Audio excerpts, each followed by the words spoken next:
If you are new to our channel, don't forget to hit that subscribe button.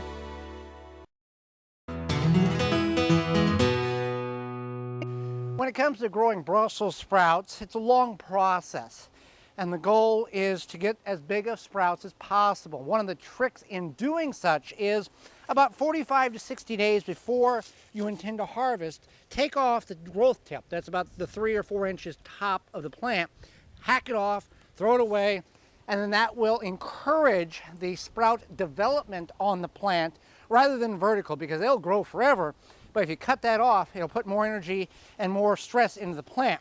So we've got half dozen plants here of different stages of sprouts. Let's see here. This one being about the biggest, so we're going to harvest this one.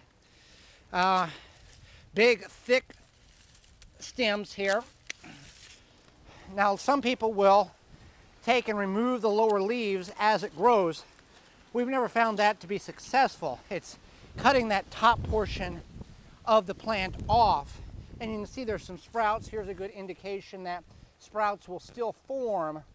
Sometimes they will open up as well, like a cabbage getting too much water, but that's a good indication there. Now, for whatever reason, this here is a beautiful specimen of what was supposed to be a Brussels sprout. There's not a sprout on this plant at all. The stem is about twice the size of a broom handle. There's no sprouts at all on this plant. This is what they are supposed to look like.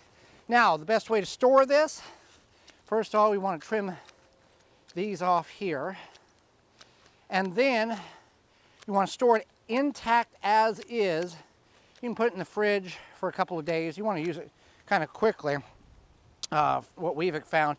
You don't want to break these off and then store them in an airtight bag for 6, 7 weeks, anything like that. You could break these off if you're going to use them in the next 3 or 4 days, put them in a zip top bag, and then go ahead and steam them or bake them or roast them or whatever. But leaving it intact like this allows the sprouts to have the energy from the stem and keeps them from wilting. So Brussels sprouts, there's a couple of different varieties in which you can grow. We've grew ours in the ground. You can grow them in raised beds, which is probably what we will attempt to do the coming season. But we have found that we have great success. Now, in past years, these are very small compared to what we have had dealt or had harvested in past years. Past years, they were almost the size of large marbles, the giant ones, not the normal size ones. So these are a little on the smaller side, but still homegrown Brussels sprouts compared to store-bought Brussels sprouts, difference of night and day. For more information, please visit thewisconsinvegetablegardener.com.